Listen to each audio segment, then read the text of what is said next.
Welcome to question time. But before we start question time, I have an announcement to make. So please keep your noble silence. Because apparently there are some people who have been breaking the noble silence and have been chatting and have been disturbing others. So that could be really bad karma. They may just be about to have a powerful insight and you go chatting to them. Or they hear you chatting to somebody else and you could stop someone becoming enlightened. Oh, that's terrible. So please keep the noble silence. If you want to speak, then wait till the morning when you can do the chanting. And then you can exercise your mouth as much as you like. Or wait till question time and ask me a question. Or come to the interviews and you can talk. But outside of those times, shh. And if you see someone else who's talking, instead of going to tell them to be quiet and break the noble silence yourself, if you see anyone who's talking, you can take one finger, put it in front of your mouth and go. To remind them. And if they try and talk to you, sometimes we feel that we're being unkind or rude not to say something back. So if someone talks to you and asks you a question, you can just put one finger in front of the mouth and go, shh, to remind them. Of course, it's difficult because in the evenings we have people from outside coming in, and sometimes they come in, they're not on noble silence, and they're talking all the way in. And then after the talk, talking all the way out. They're not talking. So you have to, don't be hijacked by their talkativeness. You keep quiet. Shh. Because if you can't find, you keep them noble silence, and you're nice and quiet, there's a good chance that your mind might be quiet. But if you can't keep your mouth quiet, what chance is there of getting your mind quiet? So, shh. All those who've been talking, no more chance. All the chances have gone now. You have to be very, very quiet. And if I find any of you talking, I will give you 50 strokes of the cat. I can't be mean and nasty. But please, out of compassion, and out of respect for me, out of respect for the rules, be quiet. Okay, one thing I didn't talk about so far is the walking meditation. I'll just give a little bit of instructions here. When you're doing walking meditation, it's no different than the sitting meditation. You start off with present moment awareness. So you bring yourself to where you are, into the here and now. So you don't worry where you're walking to. You don't be concerned about where you're walking from. The meditation behind you, the meditation in front of you, you don't even care about. All you're concerned about is the step which is happening now. Present moment awareness. You're silent, you try not to have a commentary, not to start thinking about the Dhamma. Sometimes people can have a walking meditation, they can give a talk even longer than I talk. So shh, be quiet. So silence. And then you can put all of your mindfulness on the feet, just as they're walking. Just as you put your mindfulness on the breath, in breath, out breath, in breath, out breath. You can do mindfulness of the feet, left foot moving, right foot moving, left foot moving, right foot moving. As you get deeper into the walking meditation, you can actually see the beginning of the left foot stepping, the middle, the end. See, it's a full flow of stepping. Just like you watch the beginning of an in-breath right through to the end of an in-breath. When you take your balance after the left step is finished, you see the pause between the steps, just as you see the pause between the breaths, the in-breath and the out-breath. And then your right foot starts to move like the breath going out. You see the whole movement of the feet. And you focus your attention there, and you get so still, so peaceful, so alert, and actually so happy. So you can see how both meditations They work together. And you remember to start the walking meditation as soon as you stand up from your seat.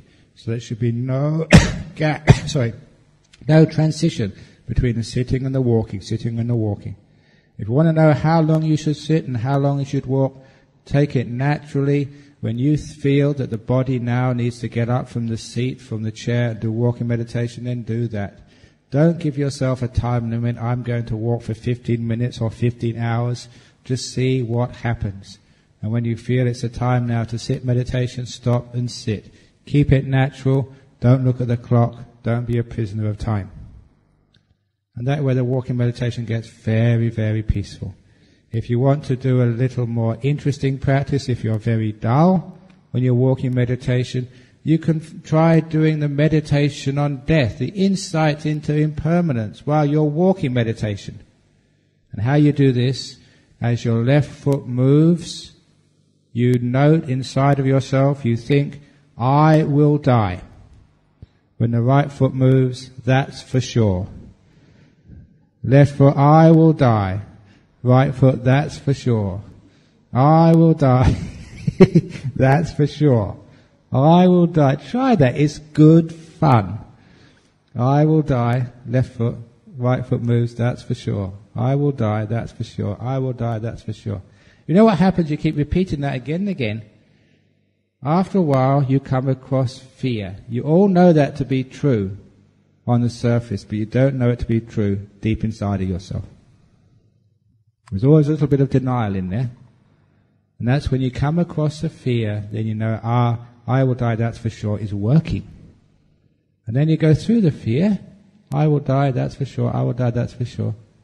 And you know you've gone through the fear when you really let go and detach. When you know you're going to die, why do you attach to anything? Why are you worried about your relations, your family, the people who have hurt you in the past, the people who will be waiting for you when you come out of here? Why do you even worry about that? You're going to die. Let go. Why are you worried about your finances? You're worried about your health. Why are you worried about the sickness in the body? You're going to die anyway. What's the big deal? Might as well get it over and done with. So I will die, that's for sure. It leads to letting go, a very profound renunciation. So you go walking on that path, and after a while there's nothing left.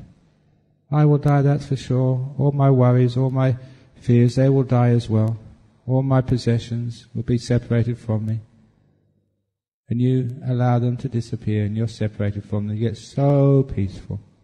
That's insight leading to peace. I will die, that's for sure. So that's, in brief, how to do some walking meditation and how to do sitting meditation. Okay, now let's get into the questions this morning. Here we go, number 1. During meditation, at times I see purple lights that move round and in and out of focus. This is before I start focusing on the breath. It feels nice to look at and rather comfortable. Should I focus on this light, or should I start following my breath? Many thanks. Sometimes we can get some lights at the beginning of the meditation because they're moving around, they're not stable. If you actually focus on them, they won't last. You've got to build up energy and peace first of all before those lights will be able to remain with you. So my advice would be to go to the breath and get the breath so still and so peaceful and so beautiful. And then when the lights come up, it will be much more stable, it will be simpler, more brighter, full of energy.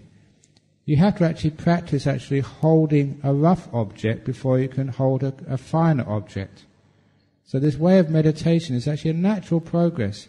You start with looking at the body and not interfering with it. Then you start looking at the breath and not interfering with it.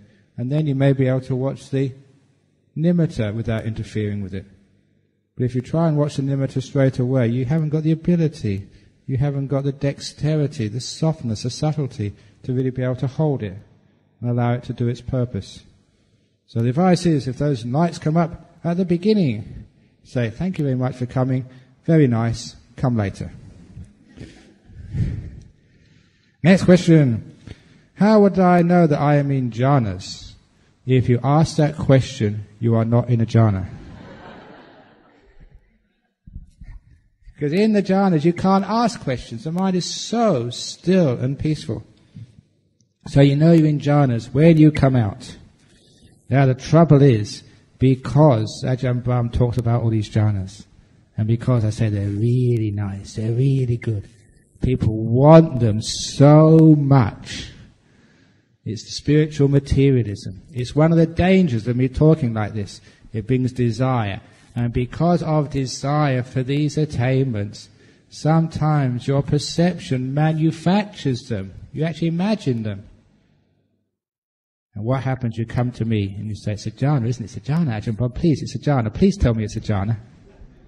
And I say, no. And then you go to another monk. And you go to the other monk or another nun. It's a jhana, isn't it? It's a jhana. And you keep going until you find one who says, well, maybe. Yes, it's confirmed. Be careful. It doesn't matter. What's most important is you get peaceful, you get blissful, you get still. So just make it peaceful. See how peaceful you can get. If you want to know, as that book which I wrote about the jhanas, it's been translated into Chinese. So you can actually look in that in Chinese, look upon it in English, and it gives all of the details of what is a jhana and what isn't. So you can do the checklist there.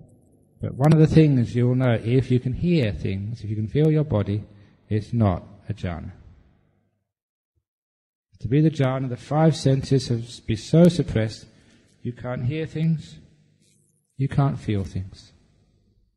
Number 2, most important, you're so powerfully mindful, you're not asleep, you're powerfully mindful. After you come out of the jhanas, wow, you're just full of energy. So much so that, I've seen so many people come out of the jhanas when they just come out and they're just, ooh, they're just full of electricity. And they're just so powerfully still. Sometimes they can't speak to you. They look at you, you know exactly what's happened. They're so empowered, so still, so much energy, sometimes I don't know what to do with it. There's many signs of the jhanas. You're very, very sensitive. So, this is what happens after a jhana. Power. But that is coming soon in a talk which I'm going to give tomorrow night. So I don't want to sort of take up time in one of the talks I'm going to give later. But now the next one. Question. During meditating, I often will reach a stage of nodding around.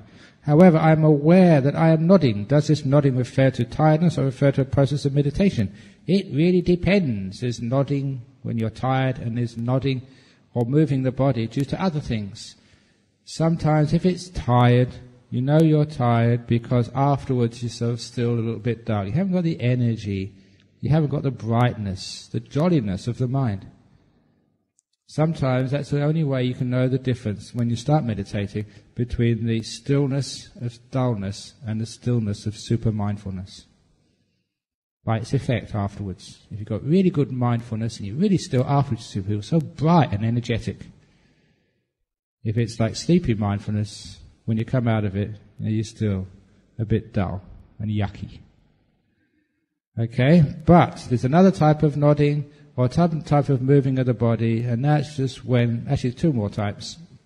One is you're not actually nodding at all, you're not moving, it's just the perception is playing games with you. And many times this happens. People come to me and they say, look, I'm sitting meditation, I'm quite peaceful, my body starts moving all over the place, it starts rocking. The first time that happened, I said, well, that's really strange because it doesn't sound like you're dull. So the next time I opened my eyes when they were meditating and I watched them and they were absolutely still. They weren't moving at all. And then afterwards they said, I was doing it again, I was rocking. I said, listen, I was watching you. You were absolutely still.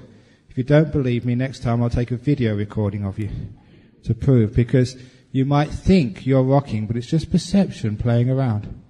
It gives you the idea that you're rocking, but actually you're very still.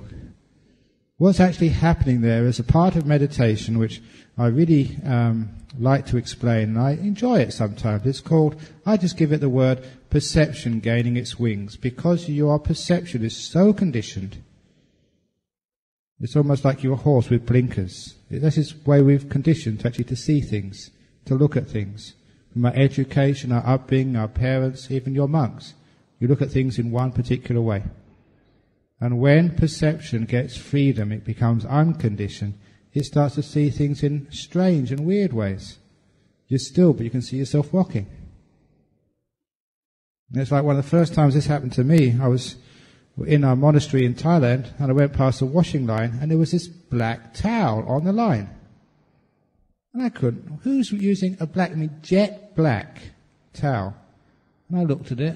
Am I seeing things? No, that was black. I stared at it for a couple of minutes. It was jet black.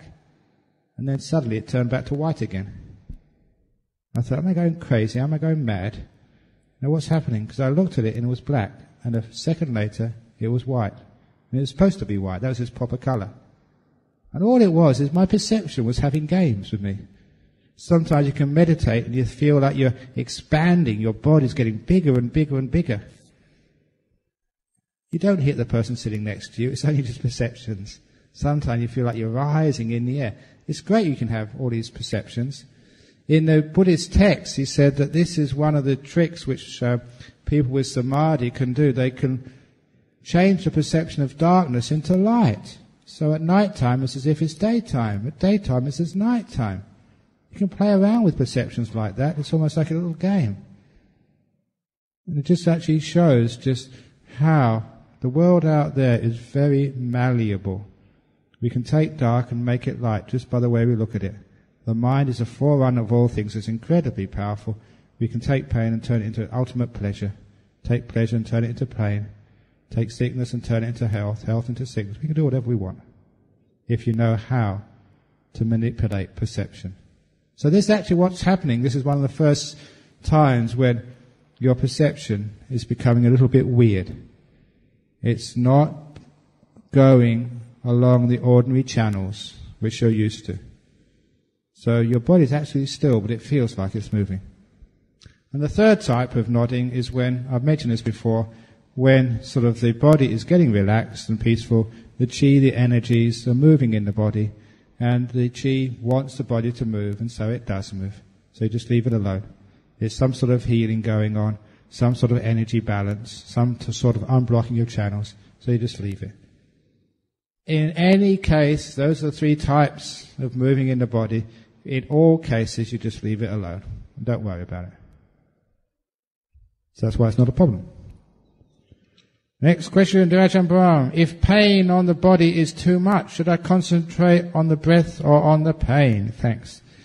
If it's too much, then move. Have you heard about compassion?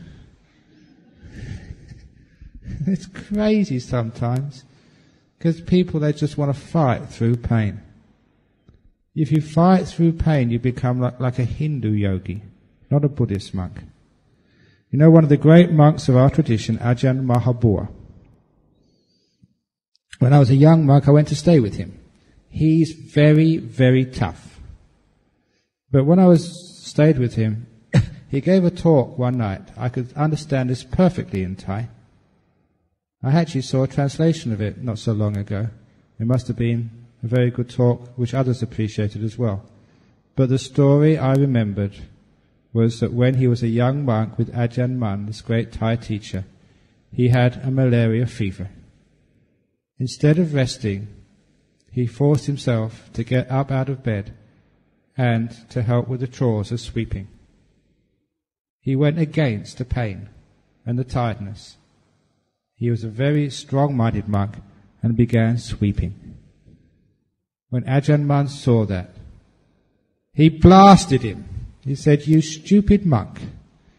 He said, as a monk, as a Buddhist, we don't fight these things. We investigate them. You don't fight them, you investigate. He said, you should have been up there in your bed investigating your sickness, not fighting it, not trying to overcome it, investigating it. With compassion. And that was a powerful teaching, because that went against the grain of that tradition which always says, fight with pain. He said, no, investigate it.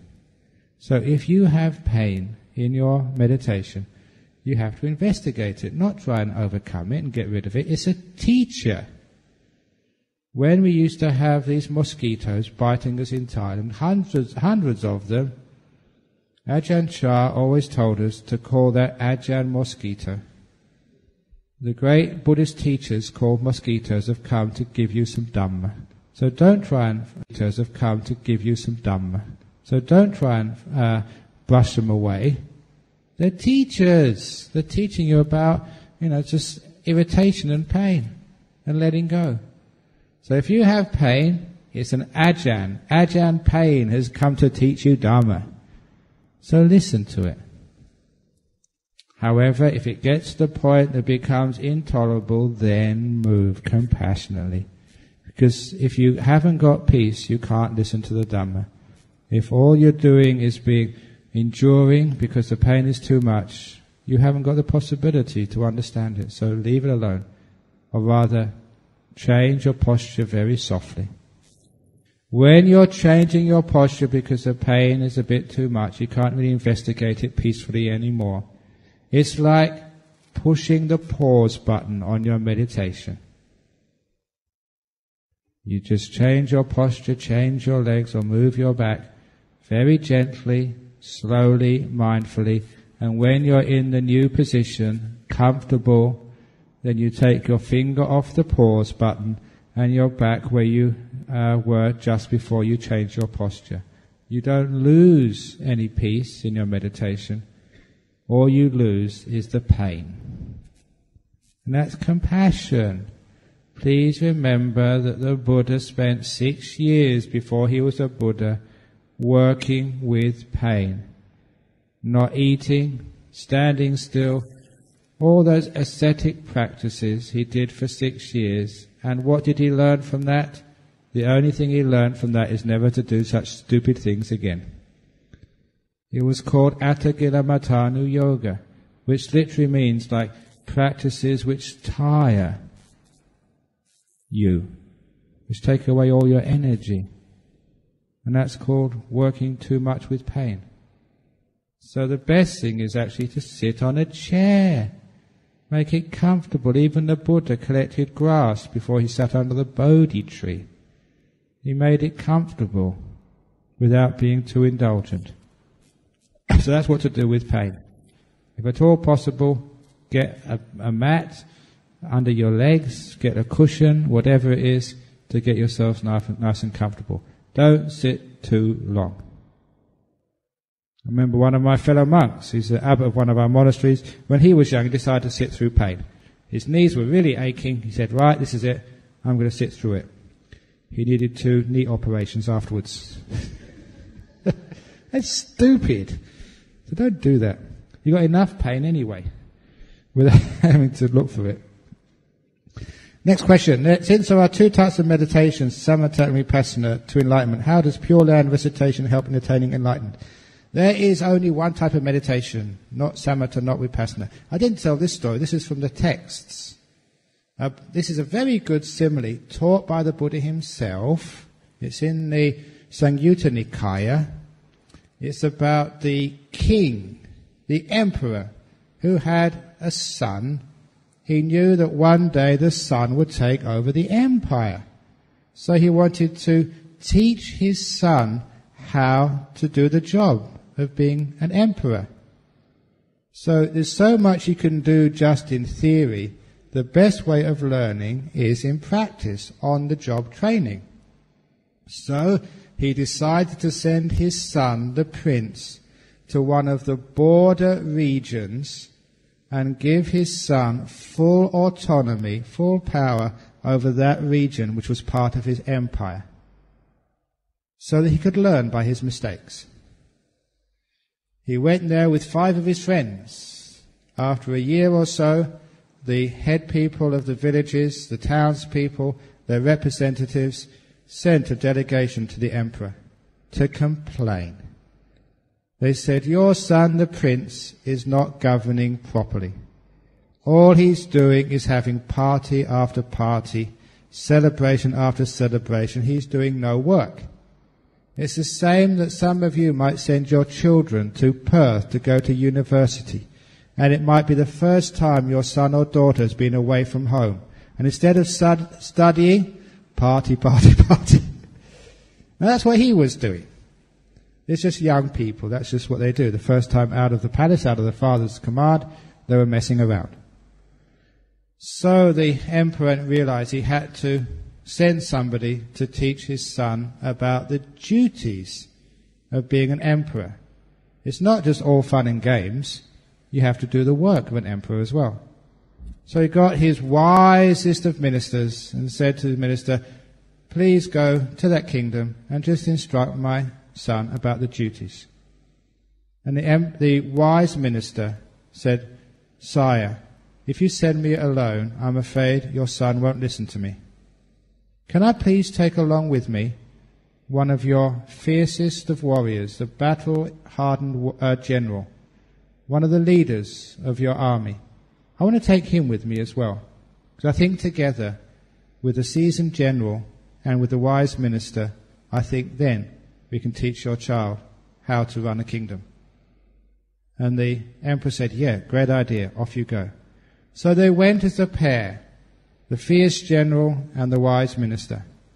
When they got to that border kingdom, when they got to the capital city, when they went into the palace, sure enough, there was a big party going on. And when they tried to get into the room where the party was being held, they were stopped by the prince's 5 friends. They said, who are you? He said, this is the fierce general, this is the wise minister. We've come from the prince's father, the emperor, to instruct, your prince. And the 5 hindrances says, shove off. This is not your kingdom. We don't care about the emperor. Our prince is ruler of this kingdom. Get lost. The 5 friends said to the wise minister. At which the fierce general got out his sword. And he flashed his sword in front of the noses of these 5 friends. And in a few flashes, those 5 friends had run away and disappeared. And so the 2 of them, the fierce general and the wise minister, could actually go into the room where the party was being held. Of course, when they saw these 2 gatecrashers come in, everybody stopped. And the prince said, who are you? Get out. And the wise minister said, Sire, I've come from your father, the emperor. I'm one of the wisest of his ministers, and I've come to teach you about your responsibilities. He said, I don't care about my father and my responsibilities. He gave this kingdom to me. We're having a party. Get out of here. The prince would not listen to the wise minister. So once again, the fierce general got out his sword, and he grabbed the prince by the hair, put the sword to his throat, and said, I am one of the generals from your father's army. Listen to this minister. And with the sword to the young man's throat, the prince said, I'm listening. And with the general holding the sword to the prince's throat, keeping him absolutely still, the wise minister could actually teach the prince the duties and responsibilities. The prince heard, understood, and from that time on, he did the job of a viceroy in this kingdom. He also had his parties, but not so many, because a prince is allowed to enjoy himself, but he did the work. And he learned from that experience how to rule this small state, and eventually in good time he took over the whole empire and became a great emperor. Now that story was told by the Buddha. And the meaning of that story is this. The emperor, the Buddha said, was me, the Buddha. The prince was my disciples. He said, you go off to look after your own kingdom, your mind and your body. But when you're left on your own, you have too many parties. You don't do your duties. So you need someone to teach you. So the Buddha sent his fierce general and wise minister. The fierce general was called Samatha. The wise minister was called Vipassana. They journeyed together to the center of your kingdom, your mind. Vipassana was not enough, because as soon as Vipassana came in, it met your 5 hindrances, your 5 friends. And wisdom was not enough to dispel those 5 hindrances.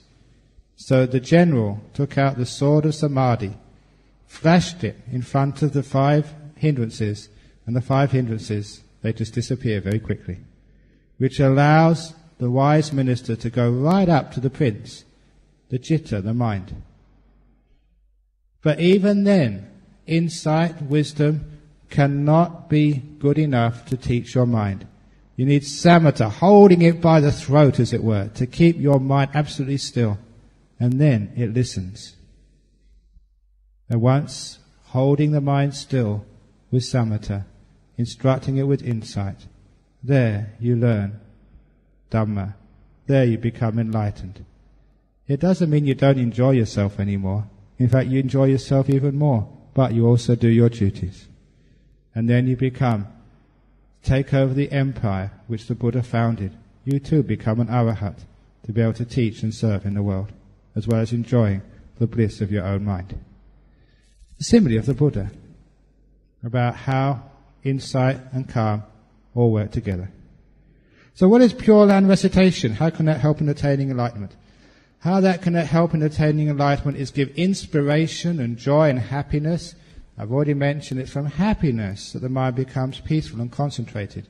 By repetition again and again, you have to have present moment awareness. You have silence except for the recitation. That's all you can hear. It's a recitation over and over again. It's like a mantra. It leads to samadhi. And quite naturally, the time should come, if you do this properly, where the recitation has done its job. And the words disappear as you go into a very peaceful, still state. Chanting, especially recitation, is one of the time-honored ways of getting into samadhi. Just like the Buddho chant, it stills the mind enough for you to get into samadhi. But obviously that you all know that by doing Pure Land, you can't just do the chanting, you have to do charity, you have to do good karma, you have to keep precepts as well. That's part of it. And which means, and I'll mention this later on when I talk about the jhanas, that when you are doing this chanting, if you've got a foundation of good karma, if you've got a foundation of compassion, compassionate work, and also precepts, you find when you do become still, that nimitta, that mind which comes up, is absolutely brilliant and beautiful. It takes you into samadhi. From samadhi you see things as they truly are, you become enlightened. It's just starting the process, starting the ball rolling, which is the hard part.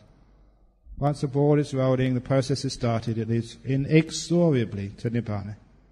That's how it works. So any questions about that? Okay, the next question. Dear Ajahn, normally it is not difficult to detect greed and hatred when they arise. However, how to detect delusion, since we are all deluded in a certain degree? Thank you. Actually, it's not easy to see greed and hatred. You can see the gross forms of greed and hatred, but the refined forms are very difficult to see. And it's the refined forms, they're the ones which keep you getting reborn. Many people can give up sex and become celibate. Many people can actually not be interested in food or TVs. But how many of you can give up greed to your body and your senses? You are concerned with your body and its comfort. You are so concerned with seeing, hearing, smelling, tasting, touching, that you will not let them disappear. A sign that you are detached, you've given up greed, craving, grasping for this body and its senses, is your ability to let it go, to put it down. And the only way you can test that you have the ability to let go of the five senses and the body is your ability to attain a jhana. What stands between you and the jhana is your attachment, your greed for the five sense world and the body. This is Kama Loka, is the world of the five senses, is a world of a body. When you've abandoned that greed, then there's nothing between you and jhana. Temporarily abandoning it, you get into jhanas. Fully abandon it, you're an anagami, a non-returner. Same with ill will, hatred. Sometimes we think, you know what hatred when you get angry at somebody, but do you know the anger at yourself? And that is the most difficult thing to overcome. Most people in our world have got ill will towards themselves. It's called guilt. And it sometimes is very refined. You've done something you rather didn't. And because of that, you've got an inherent need to punish yourself. And I've mentioned this earlier. People hate themselves so much that they're willing to have themselves punished by going to a lower realm after they die. They think they deserve to go to hell. It's incredible just how deep that is inside your psychology. Self-hatred is deeper than you think. There was one nun who was staying at my monastery a couple of years ago, a Western nun. She started to get deep meditation. She's got the nimitta. She was about to enter a jhana. She couldn't go in. She saw what the problem was. She reported to me that even though the door to jhana was fully open to her, she wouldn't go in because she thought she did not deserve such happiness. It's a powerful insight she had, and it's a common problem. You're afraid of that happiness because you think you don't deserve it. It's called ill will. Each one of you deserve all the happiness in the world. You don't deserve the bliss of Nibbana. You deserve the ecstasy of jhanas. You deserve it. It's your birthright. So don't be convinced by your mistakes and failures in life so far that you don't deserve it. You do. You deserve forgiveness. Every one of you deserves that. Doesn't matter what you've done. You've heard me say this yesterday. I give you forgiveness in the past, present, and the future. So whatever you do, even in the future, you already have my forgiveness. I give you a blank check. You can do whatever you like, and I will always be your friend. If you go and convert to Christianity, I will always be your friend. If you come along and torture me, I will still be your friend. I've already given you forgiveness no matter what you ever do. Isn't that wonderful? It gives you freedom. So can you give yourself that freedom? Isn't freedom what Nibbana is all about? The taste of freedom? Liberation? So, look into your ill will. It's more deep than you think. That's why you have got delusion. Whoever asked that question when they said it's not difficult to detect greed and hatred, that statement is deluded. It is difficult to detect. And it's the stuff you can't detect. That's the problem. So if you actually see the greed and the hatred, the desire and ill will, then your delusion is getting less and less. And how you overcome the delusion, when you start experiencing mindfulness getting more and more powerful, you understand why you're deluded. Because you're not still enough. Things go past too quickly. Like I was deluded thinking I knew that hillside in my monastery. I had to slow down to realize how wrong I was. When you slow down, you see much more. And you are deluded in so many other respects. Thinking that you own your family. Every time you say, that's my mother, that's my father, that's my child. It is not your child. They came into this life from their previous life with their own karma. That's got nothing to do with you. It's like rent a car. It's like rent a son, rent a daughter. That's all it is. They didn't belong to you beforehand. They won't belong to you afterwards. You just have them for a short time. So it's not your son, it's not your daughter's. But every time we delude to think, that's my son, that's my daughter, that's my wife, that's my husband. It's not. You share your lives for a while. And then there's always a parting, either death or divorce, one of the two. And there's your parents. They're not your father, your mother. In the previous life, they could have been your sister, they could have been your friend, they could have been your child. If you see many, many lives, how can you say that person's my mother? Or that's my father? When they've been a friend, a sister, a wife, a husband, who knows? So, delusion says it's mine. It's not even your body. Delusion said it's my body, that I am aching, that I am sick. It's just a body being sick, that's all. Where did your body come from? It just came from the earth. Sometimes people ask you, they used to ask Ajahn Chah, where are you from? He said, my mother's womb. He said, my mother's womb. You put that down on the passport forms. Sort of point of origin, mother's womb.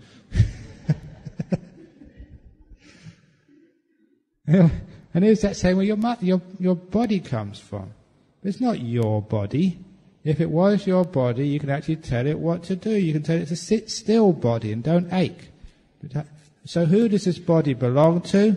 It belongs to nature. It's nature's body. And that should be very obvious to you. Because when its nature wants it to get sick, it gets sick. Usually at the most inconvenient times. When nature says it's time to die, you die. Doesn't matter how you struggle and say, no, I don't want to go, I'm too young to die, I've got too much to do. All the struggle in the world won't help you, it just makes matters worse. When nature says, time's up, you might as well just do it peacefully. So this body doesn't belong to you, so why are you worried about it so much? Now this mind, does that belong to you? Are you the owner of your doer? Are you the owner of your will and choice? Ask any psychologist, especially into advertising. Know that you're very easy to be manipulated. You're very prone to being brainwashed. Your will can be controlled very easily, and for the last 4 days I have been controlling your will. I've been taking over your mind, literally. It's not yours. And it's not my will doing this, it's my teacher's will. It all comes from the Buddha. He's taking over your mind. What a wonderful thing to do. And are you the one which knows? Delusions say, yeah, it's me knowing this. It's me doing all of this. So it means that when you get good meditation, you feel, great, I can do it. When a terrible meditation, I'm hopeless. Both are utterly deluded. You are neither hopeless nor are you brilliant. You are nothing. There's no one there to praise or blame. So shut up, sit still, and just enjoy the journey. That's delusion. So it's great overcoming delusion. And I will give you more information on how delusion is overcome with the insights based on superpower mindfulness. Any questions on that one? Okay. Next question. If both samatha and vipassana meditation are the same and lead to enlightenment, then could one practice vipassana without samatha, as some Burmese tradition teachers teach? Then why are there two different sets of meditation objects for samatha, 40 objects, and vipassana, 4 dumb objects, meditation? Thank you. Okay. If you think you're doing samatha meditation, then you will do vipassana at the same time. You may be sold the package of samatha, but vipassana is right inside. If you are doing vipassana meditation, if that's the package you've bought, then samatha is right inside. Every model comes with samatha and vipassana as a standard feature. It's not optional extras, it's standard. Then why are there two different sets of meditation objects for samatha, 40 objects, and vipassana, 4 dumb objects? They're not. It's all the same. Look, let's take the one you're doing now. One of the 40 meditation objects is anapanasati. Meditation on the breath. What the 4 Dhamma objects meant here by vipassana, it's the 4 satipatthanas of the body, feelings, citta, mind, and mental objects, or dhammas. Now, I've mentioned this already. It's in black and white, one of the famous sayings of the Buddha, repeated several times. Any meditator who fulfills anapanasati, who does that meditation object, fulfills the 4 satipatthanas. It's in the Anapanasati Sutta. Read it for yourself. It's number 118 of Majjhima Nikaya. Anapanasati Sutta. You see it there, black and white, the teaching of the Buddha. It's not just in the Theravada, it's in the Agamas, the Chinese recension, the Mahayana teachings of the Buddha. If you do Anapanasati, at the same time you're doing the 4 satipatthanas. That's a teaching of the Buddha, not a Burmese monk, not Ajahn Brahm, not this monk, that monk, the teacher of the great monk, the Buddha himself. I make mistakes, other monks make mistakes, the Buddha never makes mistakes. So go to the source, go to the origin. You see there, if you do Anapanasati, you fulfill the 4 Satipatthanas. The Buddha says that. You can see it in the Anapanasati Sutta. So, that's one of the meditation objects, which is the same as Vipassana. It is in both the 40 objects of meditation and the Satipatthana. In other words, there's no difference there. It just transcends. They join together. They combine. They're the same. It's just 2 different ways of looking at the same thing. If you don't believe me, if anyone likes to find me a copy, is there a library here in this temple? I don't know if there's a library here. If there is a library here, they may have some of the English translations of the middle-length sayings. You can get it out and read it to everybody. But it's right there, Majjhima Nikaya Sutta 118. Check it out for yourself. And all the other meditation objects which I have there, like the 4 Brahmaviharas, loving kindness, that will also fulfill the Satipatthanas as well. Loving kindness is a valid way which leads all the way to enlightenment, says the Buddha. Liberation through compassion. So you can do it that way if you want. And at that time you're still doing the Satipatthana, you're still doing insight practice as well. They always go together. You cannot separate them. Any questions on that? Next question. Dear Ajahn, we have been focusing on the mind. What about the soul and the spirit? Can you please share your thoughts and your views? Thank you. Now, if you go deep, you'll find out what this word soul means and what spirit means. I've also actually mentioned where spirit comes from. The actual word, the English word comes from inspiration or respiration. It's like respiriting the body, literally. Inspiration means giving energy to the spirit. Being spirited means actually, being full of passion or compassion. Spirituality. So it all comes, it's just these words we use in English, which means something in the middle of you, your essence. And when we have this idea of soul, this is a word which people have used for a long time, who actually recognize that when you die, it's not just a nothingness happens afterwards. There's something which goes across from life to life. Now the thing is, you can call that a soul. I don't mind people calling it a soul as long as they realize that soul is in constant change. It's a changing soul. The problem is that some people, because of delusion, because they don't see clearly, because they haven't investigated it, think that actually the soul is an entity which never changes, which is always the same from time to time. And that's the only difference between, say, Christianity. Well, actually, Christianity it's actually modern Christianity, not original Christianity. They have the idea of only 2 lives. This life and heaven, or hell, and that's all. So, early Christianity had reincarnation exactly the same as Buddhism. All the Greek philosophers, they all believed in reincarnation. From Plato to Socrates, Heraclitus, Pythagoras, they were all into reincarnation. They wrote about it. And that tradition carried on into early Christianity.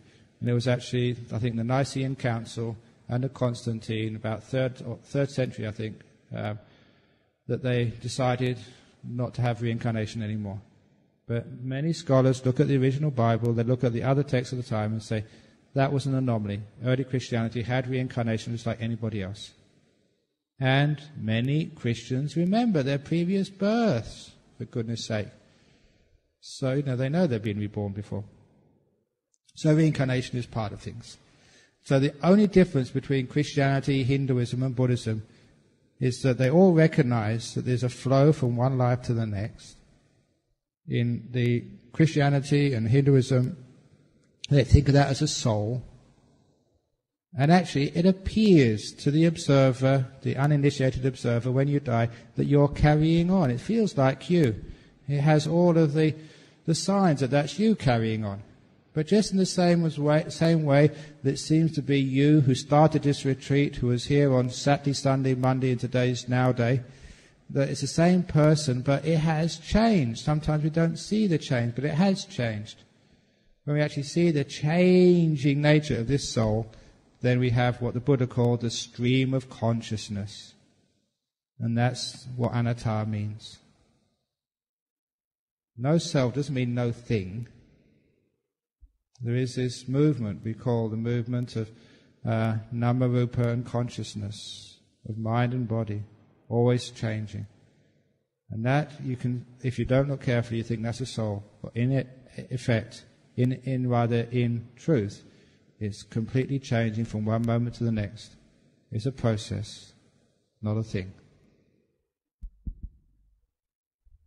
Okay. Maybe I'll get into that later on when I talk about, life is, no one at home, anatta. I'll talk about that in depth then. But is there any questions or comments about that for the time being? Okay, next question. Venerable Ajahn, I have heard some people going crazy while practicing meditation. Maybe they use the wrong method or attach to the happenings during meditation. Please guide me how to overcome this fear. Thank you. Actually, there's more people who have gone crazy when they're not meditating than when they're meditating. That's like somebody saying, I've heard that people die when they're in bed asleep. Most people die in bed. That's a fact. Does that make you afraid to go to bed at night? Of course not. Got nothing to do with it. More people go crazy when they're not meditating. So that particular fear, I know that some of these evangelicals say that, don't meditate. If you meditate, the devil will come in. And that's not true. If you meditate, the Buddha will come in, and the Buddha is not the devil. Wisdom, compassion, kindness, peace, problems get solved in meditation. The chances of you going crazy in meditation are just so small. There's more likelihood that you would trip over and hit your head and die because there's more chance of you getting kicked to death by a duck than by than actually getting crazy in meditation. So, but what happens with some people? Some people have got schizophrenic tendencies. They hear sounds and stuff. And so such people, that when you get into deep meditation, the sounds which you hear get even stronger. The nibbiters get more vivid. And it's those people who have trouble with meditation. But you can usually check them out pretty quickly. And all you need to do is just stop them before they get too deep. They don't really go crazy. It's just for a little while, sort of they're a bit out of things. But they get back together again afterwards. There's no big trouble. But you don't go crazy while you're meditating. You go crazy when you're not meditating. So don't have any fear. I have been teaching meditation for years. I have no casualties yet. And I don't intend to start having casualties. Next question. A friend who had been meditating had these experiences. 1, he had seen his deceased grandfather.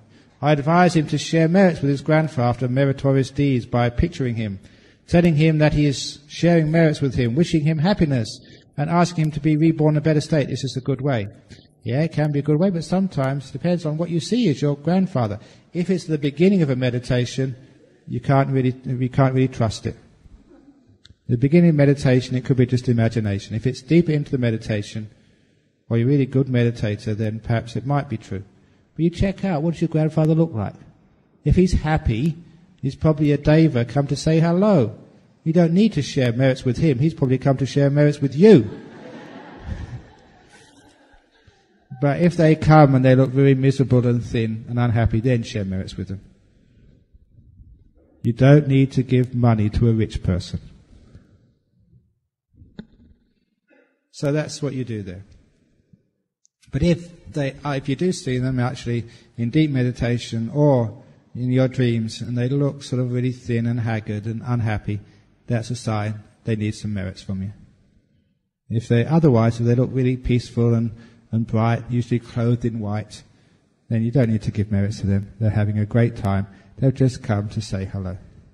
They're not asking for anything. They just want to give you their compassion. Number 2, lately he had been followed by a dark being. I advised him to do the same. Could this being be his grandfather again, or is it another deceased relative or friend seeking merits? Dark beings. Now listen, if you can look at them, if you're followed by a dark being, turn around and say hello. You don't need to be afraid of anything in life except fear itself. So whatever you're being chased by in life, always turn around and face it and ask, what do you want? And then you find out a lot of time it's dark being is only fear and it's not real. So if it is your grandfather again, they wouldn't be following behind you. They come and see you face to face like they did in life. Unless, your grandfather's actually probably, this is actually probably the case that you'll be followed by the CIA. I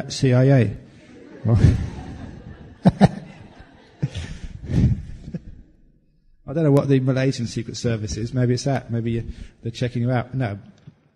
Followed by a dark being. Just turn around, face that being, and just say hello and see what they want. If it is, it's very, very, very unlikely that the being will be seeking merits from you. They usually come to temples and seek merits from the monks, because we've got more merits to give. This is the bank where people actually draw out cash. This is the place we disperse merit. So they usually come places like this. So the chances are it's just fear, not really the real being. But anyway, you can always share merits. Any time, it's always good. You can't go wrong with sharing merits. So as such, he'd stop meditating, fearing that this being would enter and possess him whilst meditating. Is this possible? No, you don't get possessed while you're meditating. You get dispossessed. Dispossessed of greed, hatred and delusion. Dispossessed of anger. Dispossessed of stupidity. Dispossessed of pain and fear. Dispossessed of guilt. This is letting go, dispossession, not possession. So again, I've been teaching meditation so long, never once has someone been possessed by a being during this meditation. Never once. Now listen, this happened to one of my students a long time ago. She was meditating at home.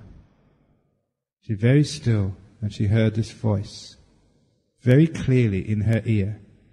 And what the voice said took her out of her meditation immediately. The voice said, I have come to take over your mind. Ah! She thought, I've come to take over your mind. So she came to see me. So the spirit was coming to take over my mind. I said, now listen. If someone was, say it's a burglar, if someone was coming to burgle your house and take all your possessions, would they knock on your door first of all and say, Madam, please excuse me, but I'm coming to rob your house tomorrow night? If it was a burglar, they'd just do it. They'd come in there and steal. So I said, look, if it was really a demon, they wouldn't give you any sort of indication, I'm coming to take over. They'd just come in and take it. If they could do that, which they can't anyway. So I said, listen, that is just fear. So forget it. No demon in their right mind would come and tell you what they're going to do. So it's just fear which creates those things. So as soon as she heard that, she started meditating again, no problem at all. So you cannot get a being enter and possess you during the meditation. If you want to go into trances, that's a completely different method. When you let some being possess your mind, you have to let go of all of your mindfulness and completely abandon sort of your mindfulness, your knowing. And even then, it's very difficult for actually beings to get in there. Sometimes it's almost if you give your permission. It's like house vacant sign, so that something can come in there. But it's very difficult to do that. Only a few people can do that. And you have to have absolutely no mindfulness whatsoever. Almost like being in a hypnotic trance, but even less than that. So it's very, very, very rare. As for you, it's impossible. Number two, because for bad beings to get into your mind, only bad beings want to play around like that. Now, no good beings would do that. That's not their place. It's not right. It's not correct. And any bad beings, they can't come close to monasteries like this, to temples like this. They can't even come in the door, in the gate. There's too much good energy in monasteries such as this, in temples such as this, that you are fully protected. You don't know how much force field it is around this place, Bad spirits just can't come in. They can only stand outside the door, and sometimes that's what they do, to ask for merits. They can't come inside from outside. Because bad beings, this place is too powerful for them. They can't come.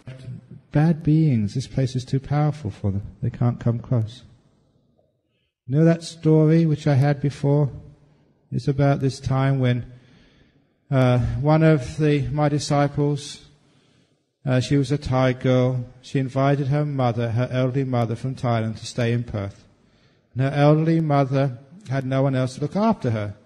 So, it was like looking after your parents. And so she invited her mother to Perth, looked after her.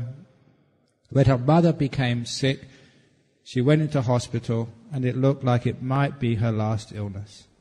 But it wasn't sure, the doctors couldn't say. So this Thai girl went to see one of these mediums. One of these people who could leave their body and travel in the astral body, who could actually find out, whether her mother was going to live or die. So this Thai girl gave, it was only $20 to this medium. And all the medium wanted to know, what's the name of your mother? What's the hospital? What's the ward? What's the room number? So I can find her. And I'll come back and tell you whether, because you look at her aura, whether her sickness is going to be terminal or whether she's going to recover. So I've given her the $20. The lady went into trance. She disappeared went unconscious for about 20 minutes. When she came out of consciousness again, she immediately handed the $20 back to this Thai girl. And the Thai girl said, "What are you giving it back to me for?" And the medium said, "Look, I found that hospital, I found that ward, I found that room, but I couldn't go in." He said, "I haven't seen this before in all my life as a medium. There was a force field around your mother." That's how she described it, as a Western medium. There's a force field around that mother, and I just could not penetrate it. I couldn't get close enough to check out to see whether your mother was going to live or die.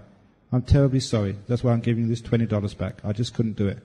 But by the way, who is your mother? Why has she got a force field like that? And this Thai girl said, "Oh, my mother's a Buddhist nun. She's been a Buddhist nun for about 20, 30 years.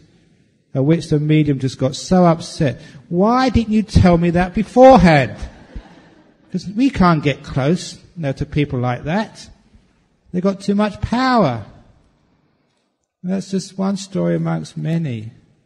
When you've got that degree of power, you're keeping your precepts, you've done lots of merits, you're a meditator, you've got more power than these lower spirits. Heaps more power. They just can't come close to you. If you wanted to use that power, you can send them packing. Say, "Go!" And they have to go. You're more powerful. That's why when monks are around, if they go in a house as ghosts, the ghosts get terrified. We've got far more power than ghosts. I remember years and years ago when I first went to Australia, this guy who was painting a wall, and he turned around to us and he says, "My God, who are you?" He was apparently a witch. And he trained his mind in witchcraft. And he said, "You guys just don't realize how much power you have." He looked at the monk with me and he said, "He's not got power, he's in trouble." Sure enough, and he didn't know the fellow, just walking down the street. He was about to disrobe. He picked him up straight away. But monks have power. And you've got that power because you've been meditating. So that's what you don't have to worry about being possessed. My goodness, I've got to go through these questions quickly. It's 9:10. I've only gone through a couple. Ajahn Brahm, thank you for your guidance on nimitta this morning. I believe that nimitta has now become my friend. Ah, lovely. Good friends. I'm not certain whether to follow this friend or to abandon it in order to continue my journey. Good friends are part of your journey. They're Kalyana mittas. So hold the hand of your good friend Nimitta, and you'll be a lot of friends. You have wonderful times together. And Mrs. Nimitta will take you right into the jhana house and leave you there while the Buddha teaches you Dhamma. So, great. Make friends with your nimitta. Don't abandon your nimitta. When you found a good friend, stay with them forever.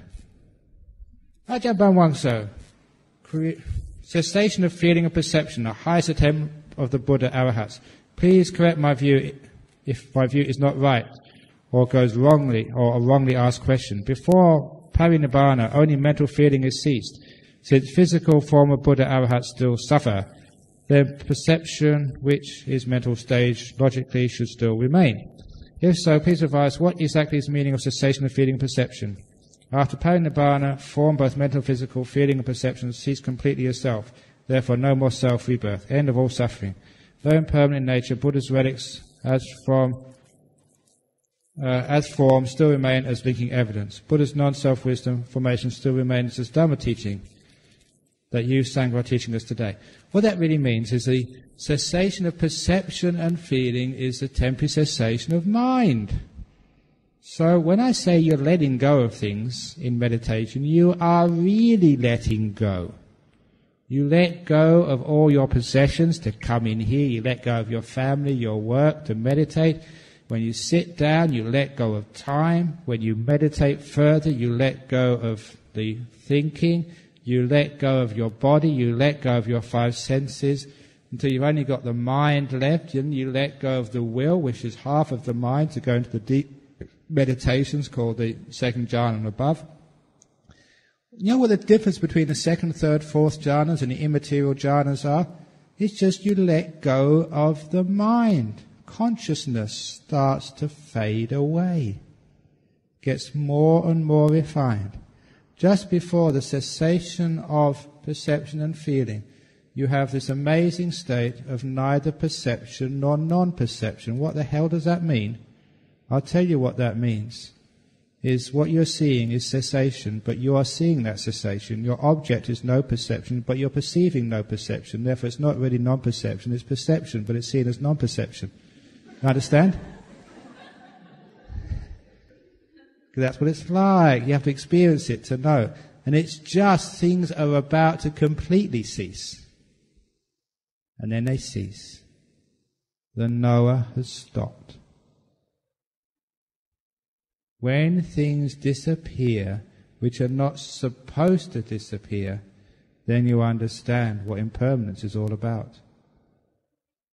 Impermanence is not seeing the rise and fall like waves going up and down on an ocean.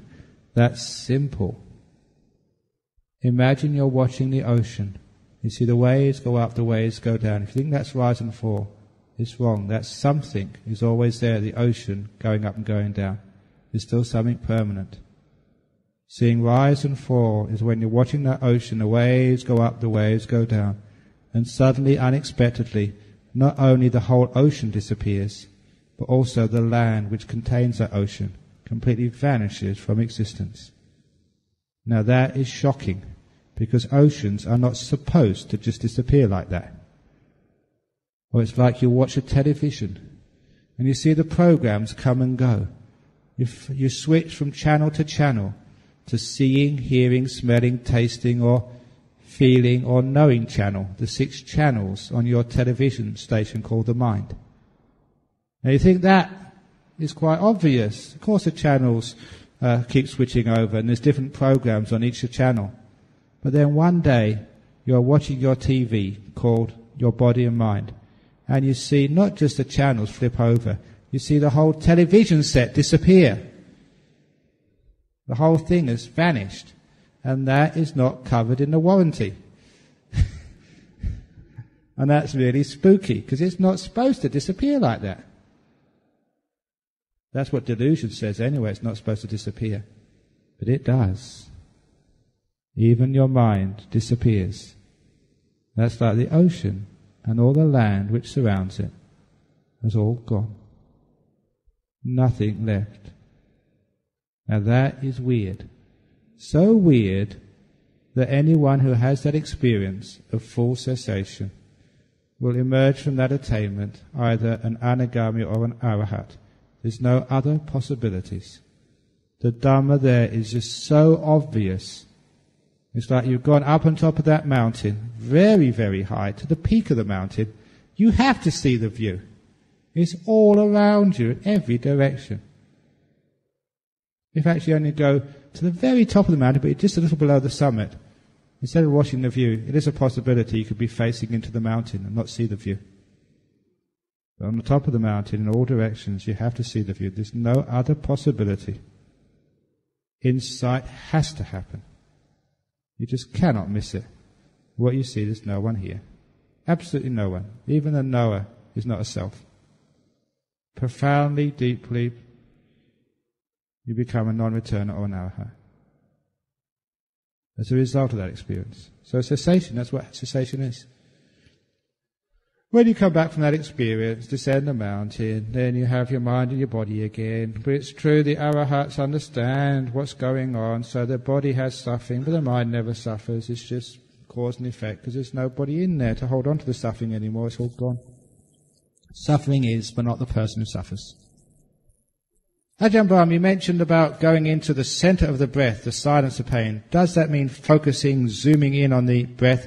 Would that not be the doer doing again, or is it the knower who would one know we are doing it correctly during the process? It's the doer which takes you away from the center. When you do something, you're not being peaceful, you're not settling down. Every time you scratch, you move your body. Every time you think, you move the mind. Every time you do something, you disturb the process. Shh. Say that to your mind. Shh. Be still. Even in Christianity, it's in one of the Psalms, be still and know that thou art God, it says. Now, it doesn't mean like the physical being creator. Actually, it is because you are the creator of the universe. The origin of the universe, the Buddha said, and its cessation lie within its fathom-long body and mind. So, when you go really still, shh, it's stopping the doing allows you to go inwards. Any doing, you move outwards. There's a word in Pali called the asavas. Sometimes it's called the taints or the cankers. It literally means the outflowings of the mind. And very often the Buddha said, like, the Four Noble Truths, it's like the asavas, the four asavas. They use them as almost alternatives to know the asavas, the outflowings, its origin, its cessation, away to the origin of the asavas, which is the Eightfold Path again. Those outflowings of the mind, you can understand what that word means in your meditation. You're sitting there and it goes out to lunch. It goes out to your family. It goes out to the experience which you hope to have next. It goes out to the body. Anywhere but going inwards. That's the doer. Makes you go out. If you're at home and you don't do anything, you stay inside. If you want to do something, then you start moving around. Eventually you're out of the house. You're going doing something. But when you don't do anything, you stay where you are and you go deeper in.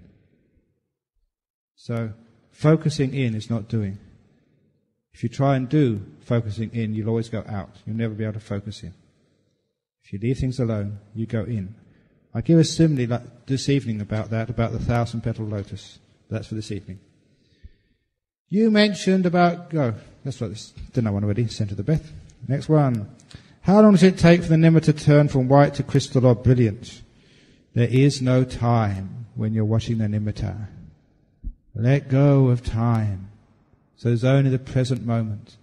When there's a present moment, how can there be minutes or hours? All time is a measurement. You have to go off into the future or back into the past to make a measurement. In the present moment, there's no time at all. That's why you can go into meditation and be timeless, free from all the minutes and hours.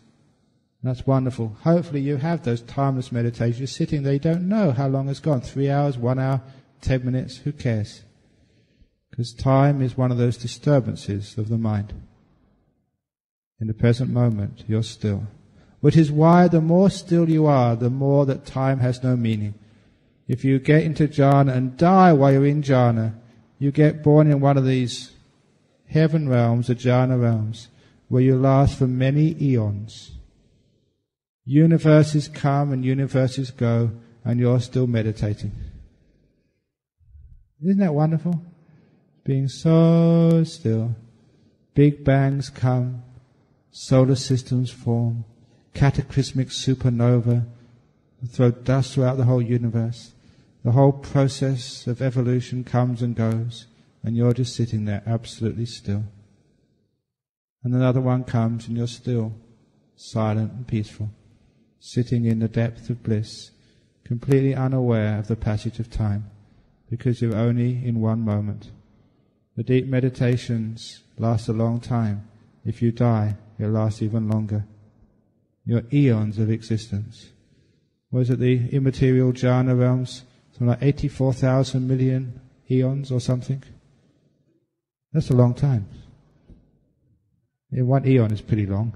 Imagine like 84,000, not millions, sorry, 84,000 eons. It is so still. You don't move. Time has no meaning to you. So time is just a movement of the mind creates time. Actually, time is created by craving. That's the cause of time. Wanting. When you don't crave anything, the time disappears. So it doesn't matter how long it takes. It doesn't take a moment, because it's all the moment there is for nimittas to develop. Ajahn Brahm, do people with little questions to ask after giving clear instructions have lesser doubt? Why some have nimittas coming very early, even before the mind is tranquil enough? The best way to answer the questions is to shut up, be quiet, and find out all the answers in the stillness of the mind. Otherwise, that one question will lead to another question. It's all the mind is moving. That's why I hope, it's never fulfilled, I hope for the end of the retreat there are fewer and fewer and fewer questions. But anyway, it's good to ask the questions. And why do some have nimittas coming very early, even before the mind is tranquil enough? Because as you develop in this meditation retreat more and more, your mind becomes stronger and stronger. The less you do, naturally, no matter if you think you are getting somewhere or you're not getting somewhere, you are getting somewhere. The five senses, I compare to my left hand. The right hand is the mind. Usually the five senses are so strong, they overpower, they overwhelm the mind. As you're in this retreat, because you're doing less, the five senses have got not so much to look at, to think about. So the five senses are getting subdued. You're spending a lot of time with your eyes closed. Because you're not speaking, you're not listening to very much. Because you're staying still, the body is becoming tranquil. Those five senses are getting less and less and less. Your mind is getting more and more energized. And it comes to the point the mind is stronger than the five senses. And that's when you start to see nimittas. The mind becomes manifest. It sort of pokes its head above the wall, as it were, and then pops down again. But it comes up more and more often. That's all it is. When you see those lights, you're beginning to see your mind. Next question. 8 precepts. Is it meant for the duration of the meditation retreat or every day of our lives, your 8 precepts? It's up to you. It's meant for this moment, at least for this meditation retreat. If you can keep them every day of your life, well, fine, why not? But be careful, because if you're working, sometimes you do need a meal in the evening because you are tired, you need the energy. So you can keep the 8 precepts if you like later on, but if you can't keep the 8 precepts, keep 7 precepts. Or keep 6 precepts if you like. Give up the TV, give up this sort of high and luxurious furnishings. It's much cheaper in your house when you've got simple furnishings. And also, you don't need a burglar alarm. Because if the burglars go into a Buddhist house, they think, oh my goodness, they haven't got this big plasma screen TV, because they keep the 8, they've got no TV at all, no DVD, no big furniture. Because they're keeping 8 precepts, they've got no jewelry. What a waste of time it is burgling a Buddhist house. You should put a sign in your house, not just we don't keep expensive things in this house, just say, in this house a Buddhist keeping the 8 precepts. It's a waste of your time stealing this. Go to a Christian house.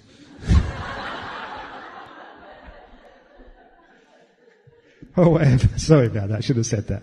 I apologize. You don't have to be afraid of burglars when you keep 8 precepts. So yeah, if you can, be great. Next question. When I meditate, I realize that a hand or a leg of mine would jerk suddenly. I know what the jerk means. You explained it a couple of days ago. After about a minute or so after the jerk, I started seeing dull waves of color. Am I illusioning? Side to side to side. No, usually because you start to relax, the mind is peaceful, the body is peaceful when you get those jerks. And it means that you're getting still. If you start to see colour, it's the start of nimittas. Not real strong nimittas yet, but it's a start. You're not hallucinating. What you saw was real. Next question. Sometimes in my meditation I can see a point appearing in front of me with my eyes closed. What does it mean? Should I hold on to it or should I let it go? There is such a thing called a point nimittas, the lights in the mind, but they're very weak, they're a long way away. So it's best to go back to the breath and build up energy of peacefulness, build up more tranquility before you allow the mind to go into those point lights. Why do people see ghosts? Is it because their energy level is too low? Are good meditators more prone to seeing ghosts since they have sharpened senses? Please enlighten us. Thank you. Now, I better be careful here because people in Malaysia, especially Chinese people, are so afraid of ghosts.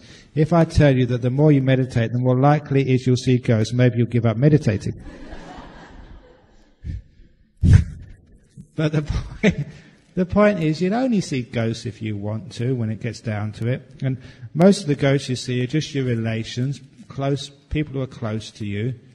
And the reason you can see them is because your mind is basically on the same frequency, because you've been around them for a long time, because you've got empathy with your relations. It's called love, it's called concern.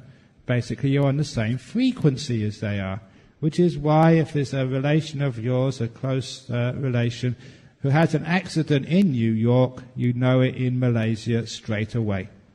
You feel there's something wrong. And later on they give you a call or you get a letter, they've had an accident.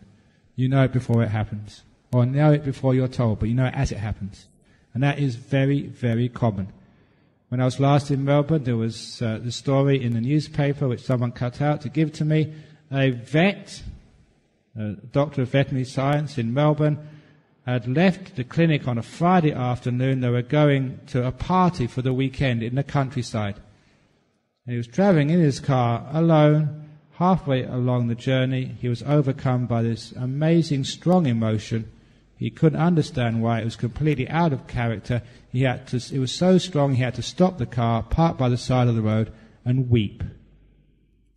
He just cried his eyes out. He didn't know why. He was a man, he never did that before. And he was just so emotionally distraught, he couldn't drive. He waited until it subsided, dried his eyes, and with a lot of effort got back into the car and started driving very carefully at first, and managed to get to the destination. When he got to the destination, there was a message waiting for him. His dog, his pet, had been killed by a car. At exactly the same moment, he had that wave of emotion. 100 kilometers apart, he knew when his pet dog, which he loved dearly, had died. He didn't know exactly what had happened, but he felt so sad, incredibly sad, he couldn't drive the car. He had to stop and weep. That's one story amongst many which happens. You may have had those experiences. So if there's a person which is close to you, like a father or mother, a wife, husband, daughter, whatever, very often you feel them, you hear them, or sometimes you may see them, simply because you're on the same frequency. And you may be in that room and no one else will see them, but you will see them. No one else will hear them, but you will hear them, because you're close to them. If you really get into deep meditation, you want to see lots of ghosts, you can do. But one of the things I will tell you, if you see ghosts, you'll have much more compassion to them. They've got a very bad press, ghosts. They really need a PR person to give them a better reputation. Okay, one last question. First of all, does every one of us need to attend the interview? No, only unenlightened people need to attend the interview.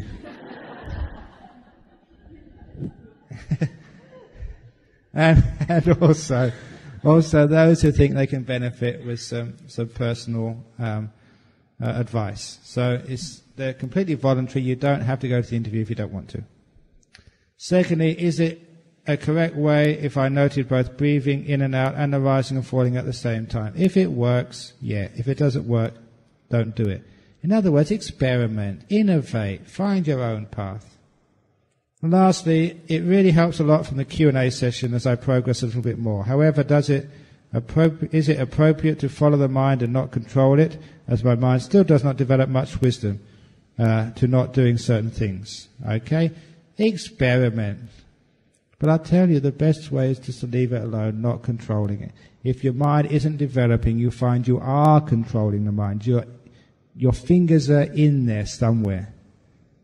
But sometimes you're not noticing, you're not mindful enough to see how you are manipulating behind the scenes. If you stop manipulating, stop doing things, you stop moving, and the mind gets very still. If it's not getting still, you are not following the instructions. You're still doing something. You're still wanting something. You're still expecting. You're not content. That's why it doesn't work. It's not because the instructions are wrong. It's because you are not following the instructions fully. Okay, so I'll have to stop there. There's still a few questions to go. Maybe I'll do one more and then we finish. Quite a lot.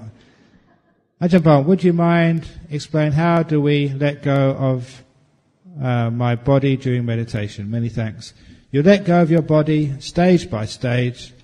First of all, instead of letting go of the whole body immediately, you take one part of the body, focus on that, on the breath. And it's great not to put the breath on any part of your body, to do what I call disembodying the breath. So you know the breath's going in, you know the breath's going out, but you don't know where it's going in. So you have no feeling about your nose, no feeling in your stomach, you just know the breath. That's what I call disembodying. You're allowing more of the body to sort of disappear. If you're focusing on the nose never disappears. That's why sometimes people get tense around there. But if you just disembody the breath, you just know the breath is going in, know the breath is going out, you have more chance for your body to disappear. As you focus on the breath, like focusing on the eye of the bird, the rest of the bird's body disappears little by little, until all you've got left is the head, and then all you've got left is the eyeball, the last part of the body that was the bird. In the same way, when you're meditating on the breath, your feet disappear, your legs disappear, your arm disappears, just like the body of the bird in that simile, which is why I gave that simile at the beginning. This is what's supposed to happen. And after a while, all the person is aware of when they're aiming at the eye of the bird is just that eyeball and nothing else. After a while in meditation, all you're aware of is just the breath. And the rest of the body, you just don't know what it's doing. And if I took a photo of you or a video, you're absolutely still. You've got what's called tranquility of the body. The body's not moving. And it's wonderful to have that. Just so much worry and concern has been abandoned. You've just got the breath. That's just like the eyeball. And to get fully let go of the body, you've got to let the eyeball disappear. You have to let the breath disappear. When the breath disappears, you just let it go. Just stay with the breath. It gets more and more refined, more and more peaceful, more and more happy. And then the last thing which is left is the happiness, which turns into the experience of a nimitta. You're watching the mind then. At that point, you have let go of the body.